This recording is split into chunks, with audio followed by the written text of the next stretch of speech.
Good evening everybody. स्वागत है आप सबका 17th नंबर वाली क्लास में। डे 17th है ना। 17 पे कोई खतरा नहीं है। यहाँ से कुछ अच्छा और सीखेंगे हम। अभी तक जो सीखा है आज उसका एक बार और थोड़ा सा रिवीजन करते हैं, क्योंकि रिवीजन इज मस्ट। और वो एक प्रश्न जो आपके लिए छोड़ के गए थे, जो आपने गूगल पे सब जगह सर्च किया होगा, सारी लाइफलाइन यूज की होंगी। प्रश्न क्या था? इंडिविजुअल लेवल पर क्या संभव है ना, और कैसे संभव है, उस तरह का कोई प्रश्न था। उसका आंसर इसी वीडियो में देंगे, आज इसी क्लास में मिलेगा। एक और प्रश्न आपके लिए छोड़ रहे हैं, उसका भी आंसर अपन आखिरी में डिस्कस करेंगे। प्रश्न यह है कि ऐसा कौन सा काम है जो हमें कर ही लेना चाहिए। फिर सुनो, ऐसा कौन सा काम है जो हमें कर ही लेना चाहिए। सोचिए, थोड़ा दिमाग चलाइए, क्योंकि सोचने से है ना बुद्धि थोड़ी शार्प हो जाती है, माइंड हमारा थोड़ा फर्टाइल हो जाता है, वो काम करने लगता है तो और भी जगह काम आएगा। इसलिए सोचिए। चलिए हम क्लास शुरू कर रहे हैं आज की। ये रहा आपका first question, which can be destroyed.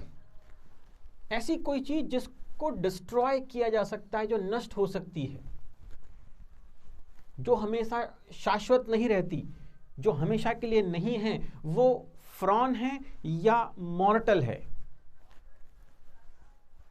Good, comment box में लिखना है। कुछ लोगों ने बहुत फटाफट लिख दिया। आंसर है मॉर्टल, मतलब नश्वर। मैन इज मॉर्टल है ना, वो सेंटेंस भी हमने सीखा था। अच्छा, अगर मॉर्टल का मतलब है नश्वर या जो चीज नष्ट हो जाती है, तो फ्रॉन का मतलब क्या था? फ्रॉन का मतलब था अपोजिट ऑफ स्माइल या स्माइली, है ना। जो स्माइली हमारा फेस होता है, उसका जो अपोजिट फेस बनता है, थोड़ा गुस्से वाला, थोड़ा तनाव वाला, उसको बोलते हैं क्या? फ्रॉन, है ना। फ्रॉनिंग फेस होता है जो। ठीक, तो mortal means which can be destroyed. Man is mortal and God is immortal. अब one who is uncivilized. Civilize जो वर्ड है, पहले इसको समझ लेते हैं। सिविलाइज का मतलब होता है सभ्य, सामाजिक, जो समाज के नियम कानून के हिसाब से चलता हो, सभ्य जिसको हम कह सकते हैं, वो है सिविलाइज्ड। और जो इन नियमों का जो समाज ने बनाए हैं उनको फॉलो नहीं करता है, उनके अगेंस्ट चला जाता है, उसको कहा जाता है अनसिविलाइज्ड। यस, तो वन हु इज अनसिविलाइज्ड, ऐसा व्यक्ति जो अनसिविलाइज्ड हो, सभ्य ना हो, सामाजिक ना हो, समाज के हिसाब से बर्ताव बिहेव ना करता हो, वो क्या कहलाता है? वो बार्बरिक है या कन्विक्ट है? कमेंट करते रहिए, वो बार्बरिक है या कन्विक्ट है। कमेंट, हाँ आने लगे कमेंट, वेरी गुड। वो है बार्बरिक, असभ्य जिसको हम बोलते हैं, उजड्ड जैसा है, जिसमें मैनर्स नहीं है, जो सामाजिक तौर तरीके सीख नहीं पाया है, वो बार्बरिक है। और कन्विक्ट का मतलब तो होता है किसी को दोषी मान लेना। When we found guilty somebody, that means he is convicted. तो कन्विक्ट का मतलब तो दोष मान लेने से है, किसी के ऊपर दोष लगा देने से है। और बार्बरिक का मतलब था वन हु इज अनसिविलाइज्ड, है ना। सिविल वर्ड समझ में है? सिविल मतलब सोसाइटी जैसा वर्ड। उसके बाद अपॉर्चुनेट मूवमेंट, एक भाग्यशाली अवसर, हिंदी में कह सकते हैं शुभ अवसर। शुभ अवसर के लिए हमने एक वर्ड देखा था, उस पिक्चर में बहुत सारी मालाएं लगी थी, है ना, वो थोड़ा डेकोरेशन हुआ था, अलग ही समझ में आ रहा था कि कुछ शुभ अवसर है यहाँ पर। उसके लिए जो शब्द हमने देखा था वो गुडविल था या ऑस्पिशियस था। गुड, ये आंसर तो बहुत जल्दी आया, वो ऑस्पिशियस था। इसका मतलब होता है शुभ अवसर, अच्छा अवसर। गुडविल का मतलब क्या था फिर? गुडविल का मतलब था अच्छी रेपुटेशन। जब हमारी रेपुटेशन समाज में अच्छी होती है कहीं बाहर, तो वो हमारी गुडविल होती है। तो अपनी गुडविल को अच्छा रखिए, है ना। कुछ लोगों से मैंने हमेशा कहा कि आप अपनी अंतिम यात्रा में कितने लोग चाहते हैं, कम से कम उतने लोगों से व्यवहार बहुत अच्छा रखिए। मान लिया आप चाहते हैं कि जब मैं इस दुनिया से जाऊं, तो जब अंतिम यात्रा निकले तो उसमें 5000 आदमी होने चाहिए, तो आपको 5000 व्यक्तियों से बहुत अच्छे संबंध बना के रखने होंगे। कल लता मंगेशकर जी है ना इस दुनिया को छोड़कर चली गई, देखिए कितनी भीड़ थी, कितने लोग थे उनके पीछे, क्योंकि उन्होंने अपनी गुडविल बनाई थी, अपनी रेपुटेशन बनाई थी, है ना, अपनी कला से, अपने हुनर से दुनिया को जीत लिया था। हमारे पास कौन सी कला है, कौन सा हुनर है जिससे हम दुनिया को जीत कर जाएंगे? या हम यहाँ सिर्फ टाइम पास करने आए हैं, है ना, आवारागर्दी करने, टीवी देखने, सोने, है ना, और बस ऐसे ही आलसी पड़े रहने के लिए आए हैं? अरे हम भी कुछ कर गुजरने आए हैं, है ना, हमारे लिए भी चीज़ें पॉसिबल हैं। अभी अपन आखिरी में आंसर देखेंगे कि क्या क्या पॉसिबल है आपके लिए। सब तो नहीं है, पर क्या क्या पॉसिबल है वो आखिरी में देखेंगे। तो बात ये निकली थी कि कम से कम उतने लोगों से तो अच्छे संबंध रखिए, उनसे अच्छी बात कीजिए, उनके वेल विशर रहिए, जितने आप अपनी लास्ट जो जर्नी है उसमें चाहते हैं। चलिए, तो ऑस्पिशियस और गुडविल, ये दोनों शब्दों को भी हमने देख लिया। ये क्लास सिर्फ वोकैबुलरी बढ़ाने की क्लास नहीं है, ये जीवन की क्वालिटी उठाने वाली क्लास है, ये सोचने पर मजबूर कर देने वाली क्लास है। तो जो लोग इस होशियारी में ये क्लास को नहीं अटेंड कर रहे हैं, क्या ये तो वर्ड्स बहुत कॉमन से हमको सब आते हैं, हो सकता है आपको वर्ड्स आते हों, लेकिन ये जो जीवन का सार निकल के आ रहा है, ये कहाँ से लाओगे मेरे दोस्त, है ना? बाकी जगह पर तो सिर्फ पढ़ा रहे हैं, यहाँ अपन जीवन की क्वालिटी उठाना चाहते हैं, क्योंकि हम एक अच्छा जीवन जीना चाहते हैं, उसके लिए एक अच्छी सोच चाहिए। चलिए अगले क्वेश्चन की तरफ चलते हैं। Which has great pace. अगर आप क्रिकेट देखते हैं, क्रिकेट का शौक रखते हैं, तो उसमें पेस बॉलर होता है, एक स्पिन बॉलर होता है और एक पेस बॉलर होता है। पेस मतलब गति, स्पीड, स्विफ्ट, वो जो हमने वर्ड देखा था, यस। तो विच हैज ग्रेट पेस में स्विफ्ट है कि अच्छा, तो आंसर तो मैंने ही बता दिया है ना कि अक्विट होता है।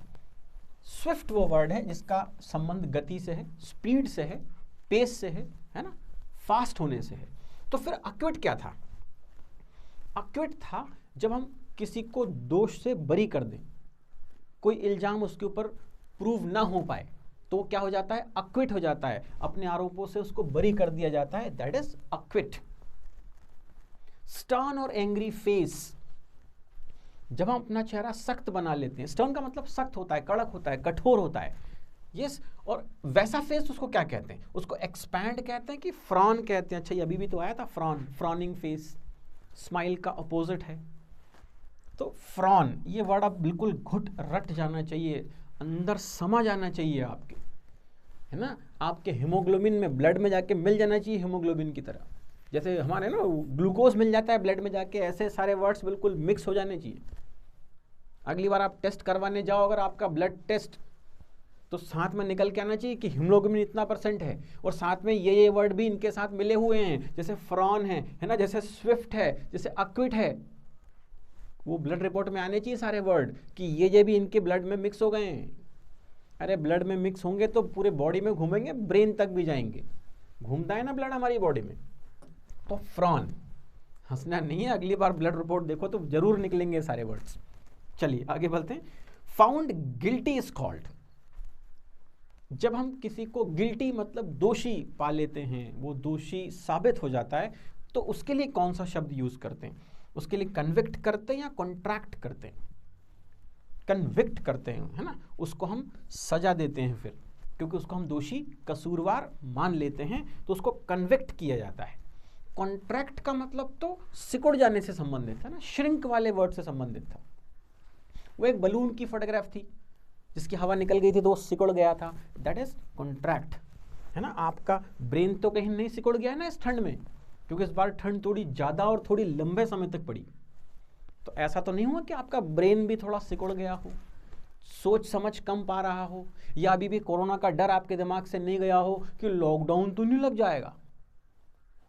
अरे भाई, सब हो चुका है ना, अब निकल पड़िए अपने लक्ष्य की तरफ, तैयार हो जाइए। हो गई बहानेबाजी, बहुत समय हमने खराब किया, है ना, लेकिन अब जाग जाइए, क्योंकि अभी नहीं तो कभी नहीं, और अगर अभी नहीं तो कब? अरे पूछो खुद से ये क्वेश्चन कि अगर मैं अभी नहीं करूंगा तो कब?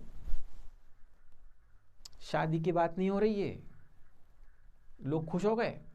अरे शादी की बात नहीं है भाई मेरे, ये बात चल रही है कुछ कर गुजरने की, जीवन में अपने लक्ष्य की तरफ आगे बढ़ने के लिए जो करना है उसकी बात चल रही है। लोग शादी ब्याह के मौसम में, उसके अलावा उनको समझ में नहीं आता है। अरे ठीक है आप पंगत जीम रहे हो, लेकिन अभी अपने को नहीं करना है भाई, अपने को जीवन में कुछ अच्छा करना है। सो अ गुड रेपुटेशन इज, जब रेपुटेशन अच्छी हो, बहुत बढ़िया हो, तो क्या होता है मामला, तो वो होता है अक्विट की गुडविल। अक्विट में तो क्या किया था, छोड़ दिया था, बरी कर दिया था, है ना, लेकिन ब्याह कर लिया तो अक्विट नहीं हो पाओगे, कन्विक्ट ही हो जाओगे फिर, है ना, हमेशा हर काम के लिए कन्विक्ट करार दे दिए जाओगे, उधर अक्विट का कोई मामला ही नहीं है ना। गुडविल, गुडविल का मतलब था जब हमारी रेपुटेशन अच्छी हो।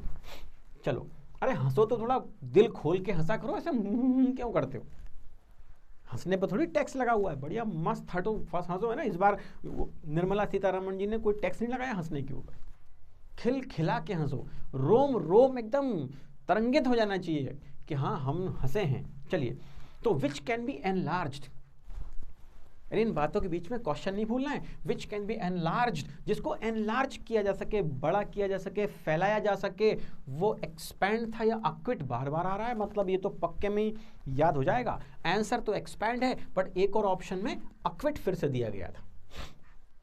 चलिए एक और क्वेश्चन की तरफ चलते हैं। फ्री फ्रॉम गिल्टी, जिसको कोई गिल्ट ना हो, जिसको गिल्टी से हम फ्री कर दें, ओह फिर अक्विट आ गया, वेरी गुड। ये वर्ड तो अब बिल्कुल आपके ब्लड में निकलेगा ही निकलेगा, आपकी बार ब्लड टेस्ट कराने जाओगे तो अक्विट जरूर लिखा आएगा कि ये मिक्स हो गया है आपके साथ, है ना। चलो बहुत बढ़िया। विच श्रिंक्स, फिर आ गया विच श्रिंक्स, श्रिंक का मतलब है कपड़ा श्रिंक हो जाता है, ठंड ने हमारे दिमाग को श्रिंक कर दिया है, कॉन्ट्रैक्ट कर दिया है, एक्सपेंशन होना चाहिए हमारा, क्या हो गया है, कॉन्ट्रैक्ट हो गया है, सिकुड़ गया है, सिमट गया है। अरे आप फैलिए, आप दुनिया में ऐसे फैलने के लिए आए हैं, ऐसे सिमट के सिकुड़ के गुमसुम मत बैठे रहिए। और कौन सा काम है जो हमें कर ही लेना चाहिए, क्वेश्चन पूछा था ना कुछ देर पहले, वो काम ढूंढो जो हमें कर ही लेना चाहिए, तो ही अच्छा रहता है। अब लोग यहाँ पर ऊट पटांग कमेंट दे रहे हैं, बोले जैसे सर ब्याह करने का मन हो तो कर ही लेना चाहिए। अरे ब्याह के अलावा भी जिंदगी है रे, जीवन और है, ये क्यों शादी के पीछे पड़े हो, और इतने ही पीछे पड़े हो तो मेलोडी खाओ और खुद जान जाओ, एक बार करके देखो, फिर उसके बाद बहुत मजा आएगा, एक नंबर। चलिए, तो डीप सॉरो इज कॉल्ड, जब, हाँ देखो अब शादी की बात आई और सॉरो आ गया इधर, तो डीप सॉरो इज कॉल्ड, जब दुख बहुत गहन हो जाए, गहरा दुख हम फील करें, तो वो क्या होता है, फ्रेल होता है कि ग्रीफ होता है, ग्रीफ होता है। वेरी गुड, फटाफट टाइप कर देगा जी एकदम, आप तो ए बी लिख देंगे तो भी हम समझ जाएंगे कि आप कमेंट जो है बिल्कुल सही कर रहे हैं। तो फिर फ्रेल क्या है, फ्रेल का मतलब कमजोर, वीक बॉडी जब होती है तो उसको फ्रेल बोलते हैं, कमजोर बोलते हैं। टू थ्रो समबडी आउट, जब किसी को कहीं से उठाकर बाहर फेंक दिया जाता है, निकाल दिया जाता है, देश निकाला दे दिया जाता है, उस केस में उसको कहते हैं एग्जाइल या रिपेंट। ये तो कमेंट करके बताना ही पड़ेगा फटाफट, जब तक सब लोग कमेंट नहीं करेंगे मैं आगे नहीं बढ़ूंगा। थोड़ा कष्ट उठाओ, थोड़ा हिल डुल जाओ, थोड़ी उंगलियां चलाओ और फटाफट टाइप कर दो कि एग्जाइल कहते हैं कि रिपेंट कहते हैं। अरे लिखोगे तो भी रिवाइज होगा ना, एक बार रिवाइज करो तो अपन आगे बढ़ते हैं। कमेंट तो आना चालू हुए हैं, गुड गुड गुड, लेकिन सारे लोग अभी भी सो रहे हैं, सब लोगों के कमेंट नहीं आए हैं, कमेंट चाहिए फटाफट, आंसर आप देंगे तभी हम आगे बढ़ेंगे कि to throw somebody out is exile और रिपेंट। चलिए देखता हूं कि किसके किसके कमेंट हैं, कमेंट तो सारे हैं और मोस्ट ऑफ द लोग कह रहे हैं एग्जाइल। तो भाई फिर ये रिपेंट क्या है, रिपेंट जो है वो पश्चाताप है, रिग्रेट है जीवन का। जब हमसे कोई ऐसा काम हो जाए जो हम नहीं करना चाहते थे तो उसका रिग्रेट रहता है, या कोई ऐसा काम जो हमें करना था पर हम नहीं कर पाए तो उसका रहता है रिग्रेट, पश्चाताप रहता है जीवन में, है ना। और उस पश्चाताप से हमें निकल कर आगे खुश रहना है और आगे बढ़ना है, कुछ अच्छा कर गुजरना है, खुद के लिए, परिवार के लिए, समाज के लिए, देश के लिए, तभी जाना है दुनिया से, है ना। लता मंगेशकर की तरह कि हर एक के दिल में बस जाओ और फिर यहाँ से जाओ, तो उसको कहते हैं कि हम यहाँ से गए। गुड, चलिए और आगे बढ़ते हैं अपन। बोर तो नहीं हो रहे? क्या बोर होना आपकी आदत में शुमार हो गया है? हर थोड़ी देर में आप होने लगते हैं, पर ये सीखने समझने वाली क्लास है, जीवन बदल देने वाली क्लास है। और जब आप किसी और को इस क्लास के बारे में बताएं ना, ये कि ऑनलाइन इवनिंग क्लास लगती है सर की, तो ये मत बताना सिर्फ कि वोकैबुलरी की क्लास है, ये बताना कि अगर इस क्लास को कुछ दिन रेगुलरली अटेंड किया तो आपकी सोच में, आपके विचार में, आपकी पर्सनालिटी में 100% चेंज आएगा। आएगा ही आएगा, आप चाहे कितना रेजिस्ट करो तब भी आएगा। बस रेगुलर क्लासेस देखते रहिए और मन से जुड़ के देखिए, गारंटीड मामला है, आपकी थिंकिंग बदलेगी ही। और जब हमारी थिंकिंग बदली थी तभी हमारी पर्सनालिटी में चेंज आया था, हमारे आसपास के व्यवहार में चेंज आया था। ओह, आपको लगता है सर है ना बीच बीच में पटरी छोड़ देते हैं, इधर उधर की बात करते हैं, तो आप भी तो पटरी छोड़ के भग जाते हो बार बार। मैं पढ़ा यहाँ रहा होता हूँ, आप मालूम नहीं कहाँ निकल जाते हो, है ना। वही कि तू छिपी है कहाँ, मैं तड़पता यहाँ। अरे भाई यहाँ तड़प, उसको छिपे रहने दे थोड़ी देर, जब क्लास खत्म हो जाए तो कॉल कर लेना, ठीक है। अभी आ जाओ इधर, क्वेश्चन नंबर 13 ये रहा। When something is neat and clean, जब कुछ चीजें नीट एंड क्लीन होती हैं, बढ़िया होती हैं, सुव्यवस्थित होती हैं, तो उसके लिए हम क्योस वर्ड यूज करते हैं या टाइडी यूज करते हैं, ये भी कमेंट में लिखना पड़ेगा। जब तक सब लोग कमेंट में नहीं लिखेंगे क्लास आगे नहीं बढ़ेगी। बताइए, अब मैं भी वो बारात के घोड़े जैसा कर रहा हूं कि जब तक डांस नहीं दिखाओगे ये घोड़ा आगे नहीं बढ़ेगा। दिखाओ डांस फटाफट। डांस का मतलब कमेंट बॉक्स में कमेंट करना है कि आंसर ए ज्यादा सही है या बी वाला सही है। चलिए, धीरे धीरे कमेंट करते हैं लोग, हाथ पांव नहीं हिलते क्या? कुछ ऐसा मतलब रोग हो गया है कि ये कमजोर हो गई है, सब फ्रेल हो गए हो क्या आप? चलो, तो आंसर है when something is neat and clean is tidy. Chaos इसका अपोजिट है। जब चीजें अस्त व्यस्त हों, सुव्यवस्थित नहीं हो तो वो क्योस हो जाता है। यस, दिमाग में क्योस ना हो तो ही अच्छा है। सिनोनिम ऑफ हंगर, भूख से रिलेटेड जो शब्द हमने देखा था, एक फोटोग्राफ थी, एक कटोरा था सामने, एक बच्चा बैठा हुआ था, चेहरे पर भाव थे, भूख थी वहां, उसको हम कहते हैं स्टबर्न या एपेटाइट। स्टबर्न क्या था पहले तो ये देख लेते हैं। स्टबर्न था जिद्दी, अड़ियल, हठी, जैसा कि व्यवहार आप करते हैं सीखते वक्त। मैं नहीं सीखूंगा, ना मैं नहीं सीखूंगा, बिल्कुल मैं नहीं सीखूंगा। अरे ये ऐसे अड़ियल मत बनो भाई, सीखो, लिबरल रहो, तैयार रहो सब चीज को सीख लेने के लिए। तो स्टबर्न नहीं बनना है, और वैसे भी इसका आंसर भी नहीं है, इसका आंसर है एपेटाइट। यही था ना एपेटाइट, एपेटाइजर, जो आपकी भूख बढ़ाता है। और सबसे बड़ी और सबसे अच्छी भूख कौन सी है? जो ज्ञान के लिए लगे, ज्ञान लेने के लिए जो भूख लगती है ना, वो सबसे अच्छी भूख मानी जाती है दुनिया में। ठीक, तो बढ़ाइए अपनी भूख, appetite, hunger. One who is friendly, जिसका व्यवहार मित्रवत हो, जो लोगों से अच्छा व्यवहार करता हो, फ्रेंडली हो, वो एमिएबल था या विजिलेंट था? एमिएबल था, सही, बिल्कुल सही सोचा आपने। तो फिर विजिलेंट क्या था? विजिलेंट था सतर्क, अलर्ट, अटेंटिव। वो आपको पिक्चर याद आ रही है क्या? वो ऐसे दूरबीन से कोई कुछ देख रहा था, वहां हमने वर्ड लगाया था विजिलेंट। सतर्क था कोई व्यक्ति, अलर्ट था। बहुत बढ़िया, वेरी गुड। सीखने का मजा आ रहा है कि नहीं आ रहा है? आ रहा है तो प्रश्न का उत्तर भी ढूंढते रहिए कि वो कौन सा काम है जो हमें कर ही लेना चाहिए। अरे लिखा तो करो कमेंट में आंसर, कुछ तो लिखो। बहुत बढ़िया। डीप सोरो इज कॉल्ड, ये हमने ऑलरेडी देख लिया था, ये भी हम देख चुके हैं। अच्छा, पीछे चले गए क्या? हम आगे चलते हैं। सिनोनिम हंगरीज हो गया, ये भी हमारा हो गया। वन हु इज एडमेंट, जो एडमेंट है, अड़ियल है, हटी है, जिद्दी है, वो क्या है? वो स्टबर्न है या क्योस है? क्योस का मतलब तो उथल पुथल था, हलचल था, जब ऑर्गेनाइज नहीं था मामला, ऑर्डरली नहीं था, तो वो क्योस था। और स्टबर्न, अड़ियल, जिद्दी, हटी, एडमेंट, है ना, यही सारे वर्ड थे ना। इसको क्या कहते हैं हम? यह है अड़ जाने वाला मामला। यस, तो सीखते वक्त मत अड़िए, बाकी आप कहीं भी अड़िए, सीखने में ये एटीट्यूड मत लाइए कि मैं नहीं सीखूंगा, है ना। सीखने के लिए स्टबर्न नहीं होना है, सीखने के लिए हमेशा तैयार रहना है। वन हु इज अलर्ट और अटेंटिव, ये वर्ड था विजिलेंट। एपेटाइट यहां गलत है, क्योंकि एपेटाइट तो भूख से रिलेटेड है और विजिलेंट सतर्क से रिलेटेड है, अलर्ट से रिलेटेड है। वैसे भी हमें जीवन में थोड़ा अलर्ट अटेंटिव रहना चाहिए, नहीं रहेंगे तो नुकसान अपना ही करेंगे, है ना। इसलिए बहुत ज़्यादा देखो, एक मेरे मित्र थे, हमेशा कहते थे कि मान लिया 100 सब कुछ है, सुख या दुख, है ना, सुख मान लिया 100 है या दुख भी सुख है 100 है, तो इनमें से हमें क्या करना है, चाहे कितना ही खुशी हो जाए, है ना, हमें 70 के ऊपर नहीं जाना है, और चाहे कितना भी दुख आ जाए हमारे जीवन में, हमें 30 के नीचे नहीं जाना है।